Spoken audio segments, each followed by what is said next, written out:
அதிமுகவுக்கும் தங்களுக்கும் இடையில் நடப்பது பங்காளி சண்டை என்று அமமுக பொதுச் செயலாளர் டிடிவி தினகரன் தெரிவித்தார். தேனியில் செய்தியாளர்களிடம் பேசிய அவர், பாஜகவுடன் முன்னாள் முதலமைச்சர் கருணாநிதி கூட்டணி அமைத்ததை போலத்தான் அதிமுக பாஜக கூட்டணி அமைந்துள்ளது என்றும், தேசிய ஜனநாயக கூட்டணியில் பல கட்சிகள் இணைவதால் தோல்வி பயத்தில் முதலமைச்சர் ஸ்டாலின் பேசி வருவதாக கூறினார். திமுகவை வீழ்த்த விரும்பும் கட்சிகள் அனைவரும் தங்கள் கூட்டணிக்கு வருவார்கள் என்று தெரிவித்தார். 99ல திரு ஸ்டாலின் அவர்களின் அப்பா முன்னாள் முதல்வர் கருணாநிதி அவர்கள் பாரதிய ஜனதா கட்சியோடு கூட்டணி வைத்திருந்தாரு. அது போன்ற கூட்டணி தான் இப்பொழுது தேசிய ஜனநாயக கூட்டணி அமைச்சிருக்கிறது.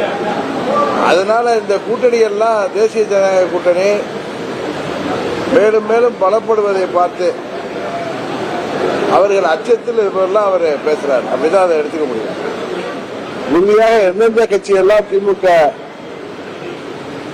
என்கிற தீய சக்தி மீண்டும் ஆட்சிக்கு வரக்கூடாது, மக்கள் இன்றைக்கு அனைத்து தரப்பு மக்களும் இந்த ஆட்சியில அவதி வருகிறார்கள், இந்த ஆட்சி வீழ்த்தப்பட வேண்டும் என்பதற்காக அனைவருமே எங்கள் கூட்டணிக்கு எல்லா கட்சிகளும் வருவார்கள், பொறுத்திருந்துவார்கள்.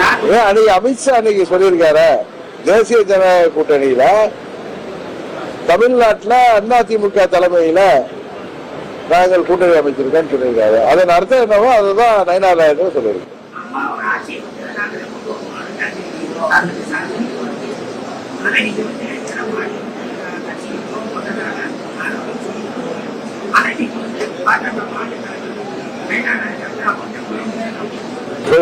நமக்குள்ளார பங்காளி சண்டையெல்லாம் தாண்டி தமிழகத்தின் நலன் கருதி புரட்சி தலைவர் இதயதேவ அம்மா அவர்களால் தீய சக்தி என்று நமக்கெல்லாம் அடையாளம் காட்டப்பட்டிருக்கின்ற திமுகவை வீழ்த்த வேண்டும் என்பதுதான் நமது